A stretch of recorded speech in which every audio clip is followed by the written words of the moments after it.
आकाश ध्वनि गुरु महाराज की जयकार हो रही है। अब महर्षि संतसेवी परमहंस जी महाराज गाड़ी से नीचे उतरते हुए भक्तजनों को संबोधित करने महर्षि में ही आश्रम कुप्पा घाट के सत्संग प्राशाल में प्रवेश करने जा रहे हैं। आप देख रहे हैं महर्षि संतसेवी परमहंस जी महाराज को, जो संतमत के वर्तमान आचार्य हैं। महर्षि संतसेवी परमहंस जी महाराज अपने चरण पादुका को खोलते हुए धीरे धीरे भक्तजनों को संबोधित करने आ रहे हैं।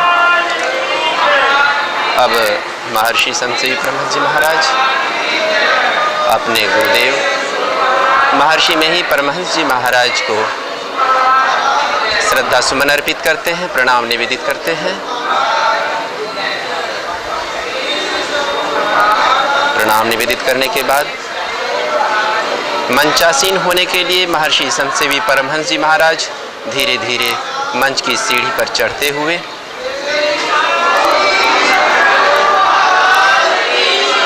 सबों का अभिवादन स्वीकार करते हुए बैठने का आदेश दे रहे हैं भक्तजनों को। और आप देख रहे हैं महर्षि में ही आश्रम कुप्पा घाट स्थित सत्संग प्राशाल में विशाल भक्त सैलाब को, जो महर्षि संतसेवी परमहंस जी महाराज के अमृतमयी प्रवचन को सुनने के लिए, अपने जीवन में उतारने के लिए आए हुए हैं। महर्षि विही आश्रम कुप्पा घाट स्थित विशाल सत्संग प्राशाल में भक्तजनों का विशाल सैलाब डीडीसी महोदय भागलपुर पधार चुके हैं। आप हैं संतमत के वर्तमान आचार्य महर्षि संतसेवी परमहंस जी महाराज।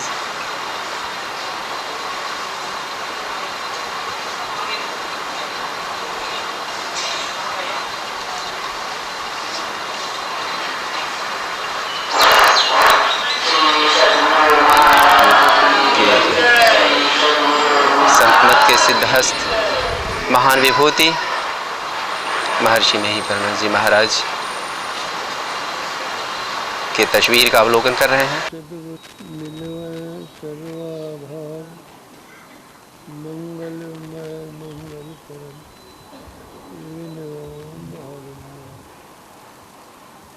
धन्य धन्य सद्गुरु सुख महिमा कहे न जाए, जो कछ कहो तुम्हें मोते कछ न बचे।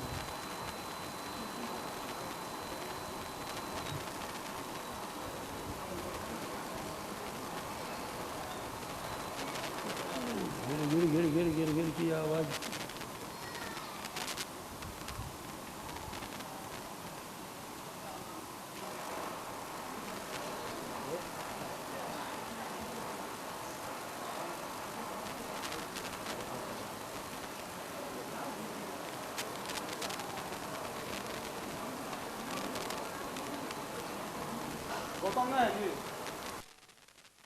सदगुरु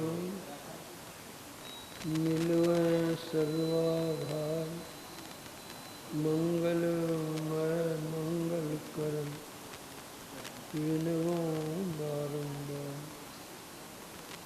धन्य धन्य सदगुरु सुख महिमा कहे न जाए, जो कछ कहो तुम्हारी कृपा मोते कछु न बचाए। समवेत समादरणीय सज्जन वृंद, आदरणीय माताओं तथा भक्तिमती बहनों,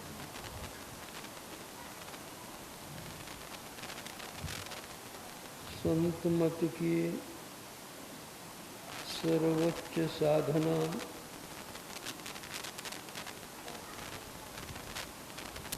जिससे भगवत प्राप्त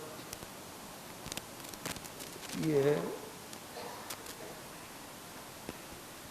वह है नादानुसंधान, अर्थात सुरत शब्द योग। किंतु यह साधना यम नियमहीन पुरुष से संभव नहीं है।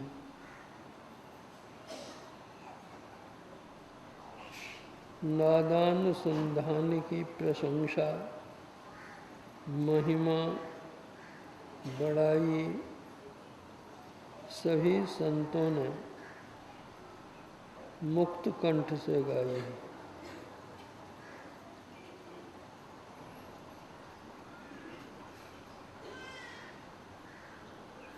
श्री मदाद्य शंकराचार्य जी ने कहा है कि भगवान शंकर ने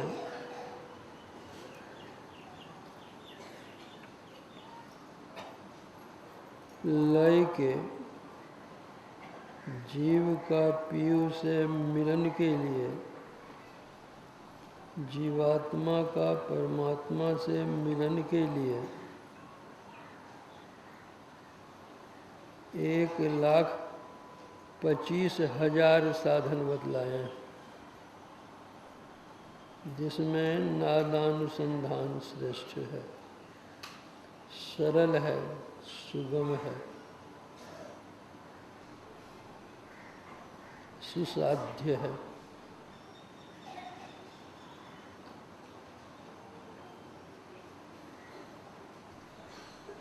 भगवान शंकराचार्य जी ने नादानुसंधान की स्तुति की है और कहा है कि आप ही की महिमा से, आपके ही प्रताप से यह जीव परमात्मा धाम में पहुँचता है, प्रभु को प्राप्त करता है, परम पद को प्राप्त करता है।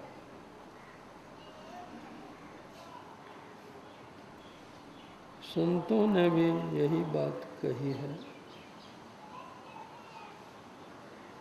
संत कबीर साहब कहते हैं, साधो शब्द साधना कीजे,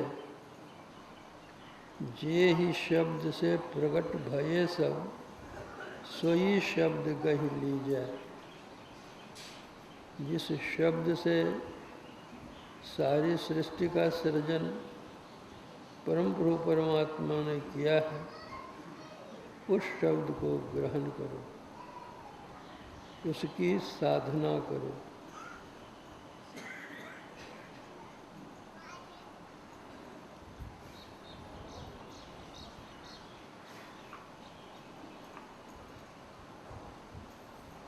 संत गरीबदास जी ने कहा है, निर्गुण निर्मल नाम है, अवगत नाम अवंच, नाम रते सो धनपति और सकल परपंच। वह नाम सगुण नहीं, निर्गुण है,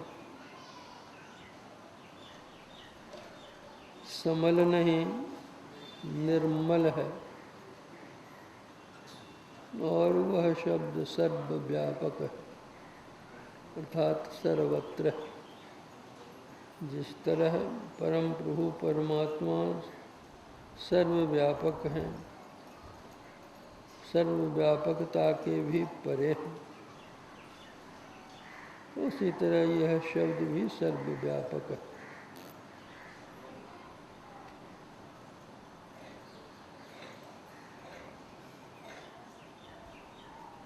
संत गुरु नानक देव जी ने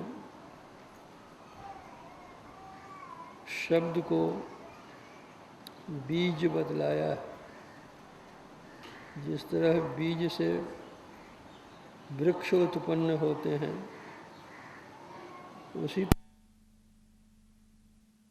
बीज से यह संसार प्रकट हुआ है।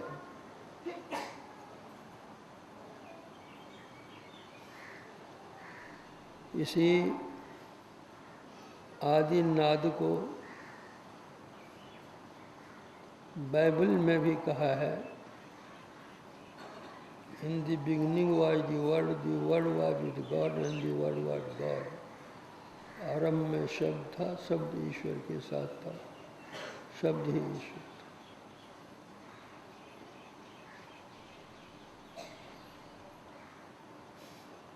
जो कोई उस शब्द को पकड़ते हैं,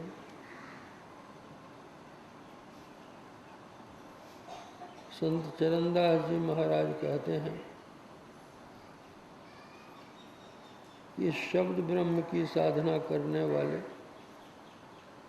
ब्रह्मवत परिशुद्ध हो जाते हैं, ब्रह्म को प्राप्त करते हैं।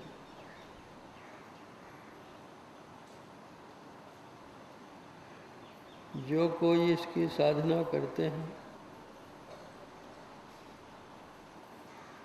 वासना क्षय होती है और मनोलय होता है।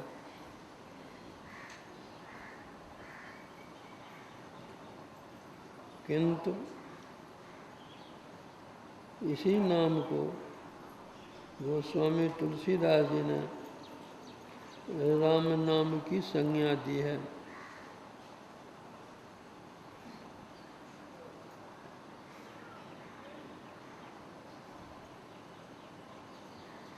उन्होंने कहा है कि यह राम नाम क्या है, रमन्ति राम, जो सब में रमन करते हैं, योगी जन जिसमें रमन करते हैं वह राम है।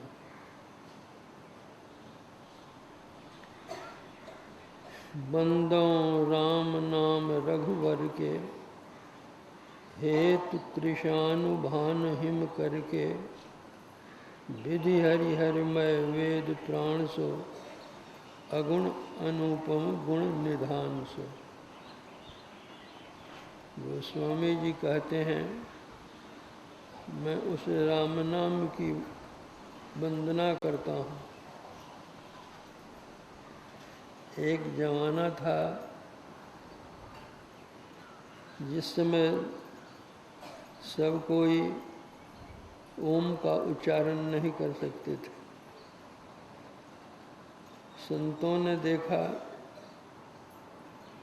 कि जब ओम पर प्रतिबंध है तो भगवान का नाम राम ही सही, उसी ओम का पर्यायवाची राम नाम है। और उसकी व्याख्या उन्होंने की है कि बंदों राम नाम रघुवर के, हेतु कृशानु भानु हिम करके। मैं राम नाम की वंदना करता हूँ। वह राम नाम क्या है?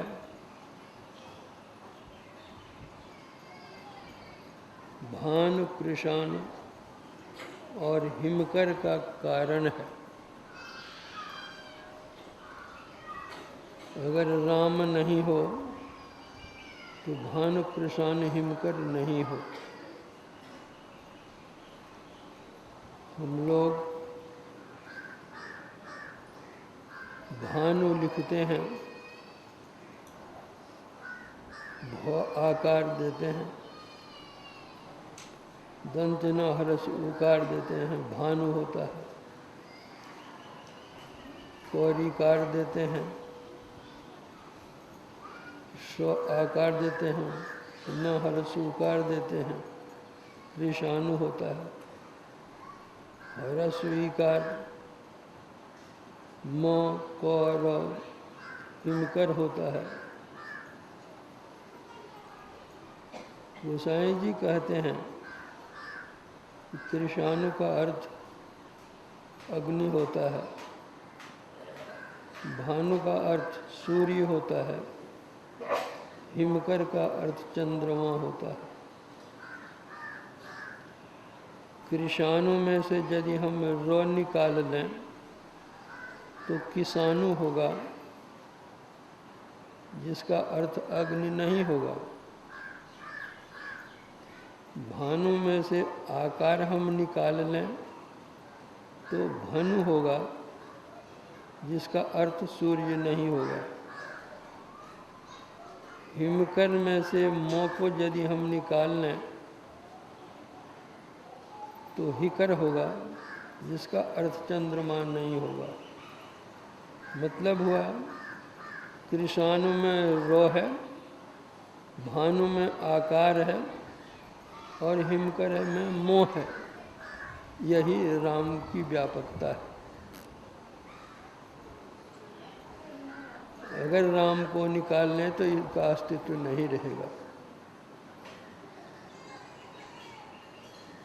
फिर वह राम नाम कैसा है? विधि हरिहर मय है। विधि ब्रह्मा, हरि विष्णु, हर शंकर।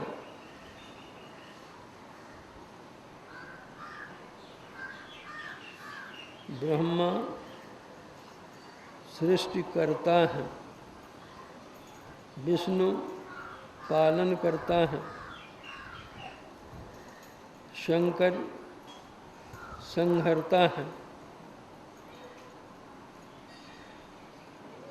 मतलब इस राम से ही यह सृष्टि हुई है।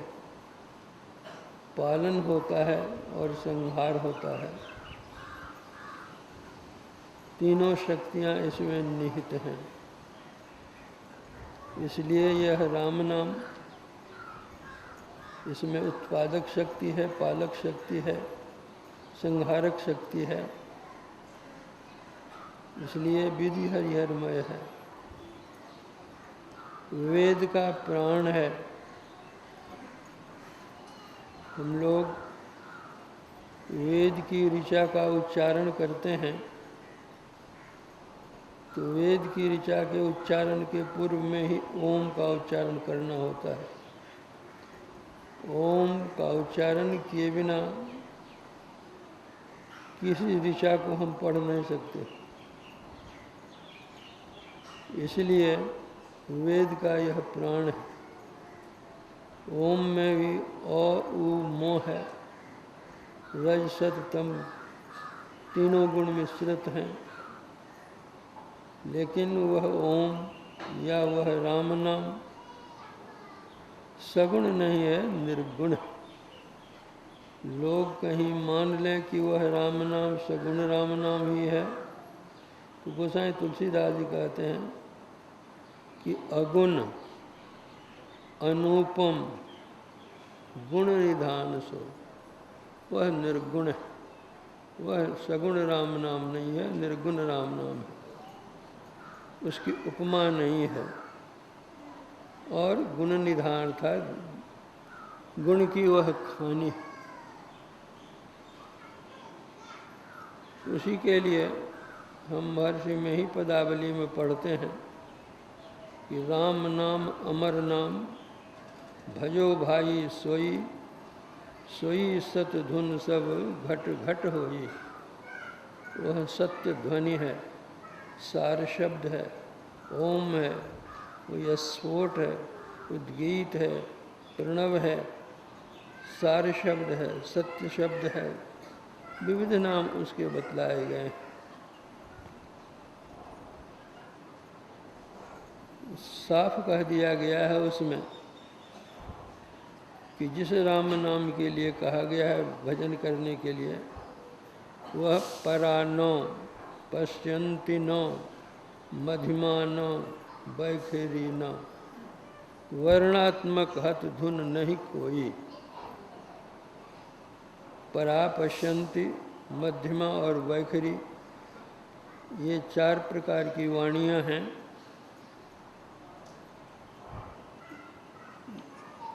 इन 4 प्रकार की वाणियों के उद्गम स्थान 4 हैं।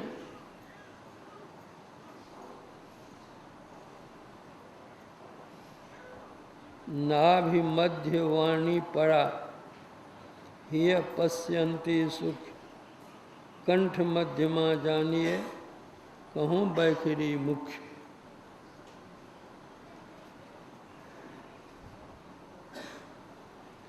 ये चार स्थान के जो चार शब्द होते हैं,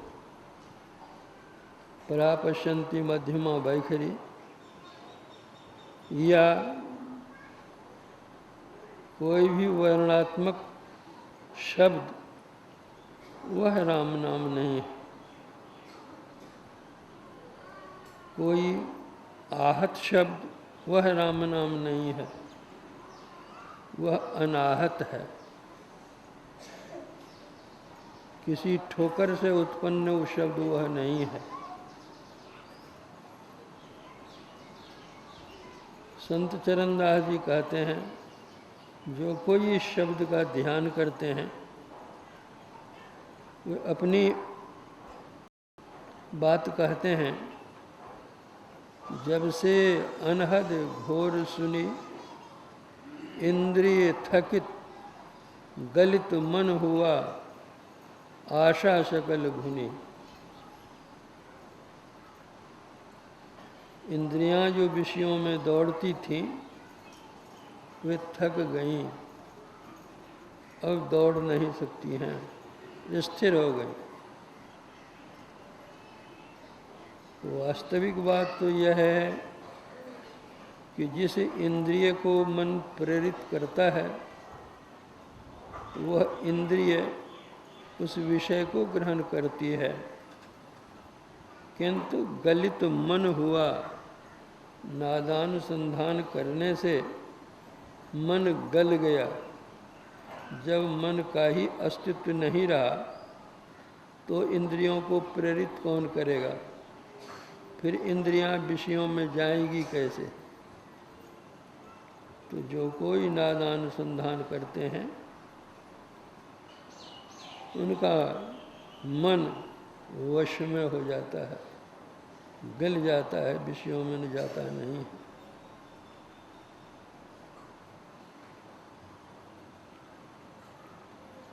इसलिए नादानुसंधान को सर्वश्रेष्ठ साधना बतलाई गई है।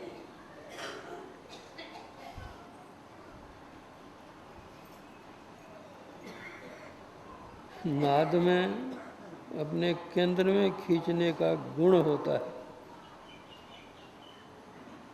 कोई भी नाद हो उसमें यह गुण होता है कि वह अपने केंद्र में खींचता है। इसी तरह जो आदि नाद है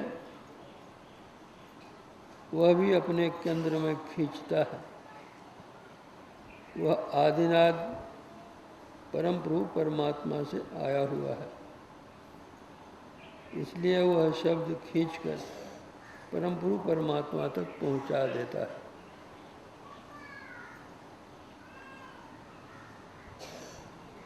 एक कामिल फकीर ने कहा है,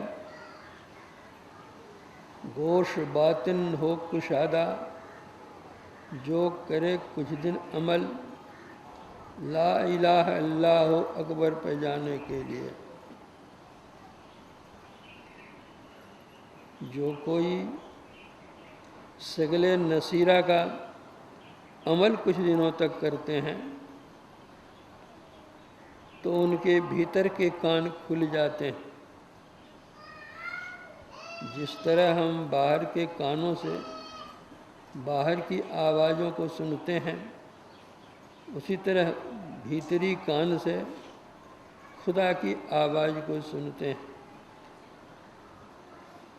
तो जो खुदा की आवाज़ को सुनता है वही परमात्मा की आवाज़ है या शब्द है, वह खुदा के पास, परमात्मा के पास पहुंच जाता है। किंतु नादानुसंधान के पूर्व दृष्टि साधन की क्रिया अच्छी तरह कर लेनी चाहिए। परम संत बाबा देवी साहब ने हमारे गुरुदेव को नादानुसंधान की क्रिया बतलाई थी। साथ ही उन्होंने यह कहने की कृपा की थी कि लाला, तुम बहुत दूर रहते हो, मैं बहुत दूर रहता हूँ, जीवन का कोई ठिकाना नहीं है, इसलिए नादानुसंधान की क्रिया तुमको बतला देता हूँ, किंतु कम से कम 10 वर्षों तक तुम दृष्टि साधन की क्रिया अवश्य करना। इसलिए दृष्टि साधन की क्रिया करने पर शब्द पकड़ने की योग्यता हो जाती है। जब तक दृष्टि साधन की क्रिया कोई नहीं करते, तब जो नादानुसंधान की क्रिया करना चाहते हैं वे तो अंधेरे में वो लाठी फेंकते हैं। वृक्ष में फल लगा हुआ है, ढेला फेंक रहे हैं, कभी लग जाए तो लग जाए, नहीं लगे तो नहीं लगे। और जो दृष्टि साधन की क्रिया करके नादानुसंधान करते हैं, उनकी दृष्टि खुल जाती है तो वे शब्द रूपी फल को तोड़ने में विलम्ब नहीं होता, तुरंत तोड़ लेते हैं। इसलिए दृष्टि साधन की क्रिया मजबूती से करनी चाहिए, पीछे नादानुसंधान करनी चाहिए। एक सज्जन ने एक पुस्तक लिखी, जिसमें उन्होंने दिया है कि मानस जप, मानस ध्यान, दृष्टि योग, नादानुसंधान गुरु महाराज को बाबा देवी साहब ने बतलाया। मैंने बतलाया कि नहीं, बाबा देवी साहब ने गुरु महाराज को केवल नादानुसंधान की क्रिया बतलाई। इस पर उन्होंने कहा कि महर्षि में ही पदावली में गुरु महाराज कहते हैं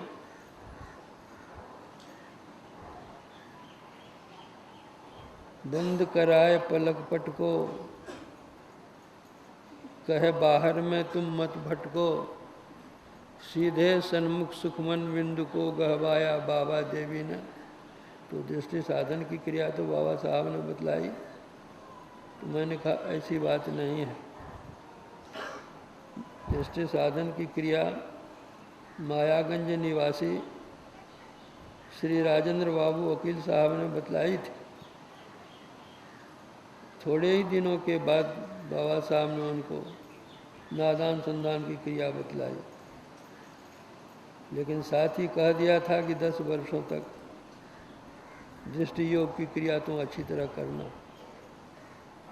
तो जिस समय उन्होंने दीक्षा ली राजेंद्र बाबू से, उसमें उनकी दृष्टि नहीं टिकी होगी। जब 10 वर्षों का अभ्यास किया है बाबा देवी साहब के आदेशानुकूल, तब उनको दृष्टि साधन करने में बिंदु पकड़ाया है, इसलिए बाबा साहब का नाम दिया गया है। तो पहले बिंदु ध्यान हो, तब नाद ध्यान हो। हम लोग पढ़ते भी हैं बिंदु ध्यान विधि, नाद ध्यान विधि, सरल सरल जग में प्रचारी, किंतु यह बिंदु ध्यान भी तब तक नहीं होगा जब तक मानस जप और मानस ध्यान में हम कुशलता प्राप्त नहीं कर लेंगे। इसलिए हमें चाहिए कि पहले दृढ़तापूर्वक मानस जप करें, फिर मानस ध्यान करें, फिर दृष्टि साधन करें और नादानुसंधान करके उस परम गुरु परमात्मा को पाकर अपने जीवन को धन्य धन्य बना लें। साथ ही अपने जीवन यापन के लिए कुछ न कुछ पवित्र कमाई अवश्य करें। झूठ, छल, कपट, प्रपंच, दंभ, इनसे जब तक बचे नहीं रहेंगे तो अपने अंतर में बाल की एक नोक के बराबर भी नहीं चल सकते हैं। बाहर संसार में हम जितना भी जो कुछ कर लें, लेकिन अंतर संसार में नहीं जा सकते हैं। इसलिए अपने चरित्र को पवित्र रखें, शिष्टाचार, सुचाचार, सदाचार सीखें, उस तरह का बर्ताव करें, व्यवहार करें, आचरण लावें, तो हमारा कल्याण होगा और का भी कल्याण होगा। आज रविवार है, गुरु कीर्तन कहिए, फिर आरती करिए।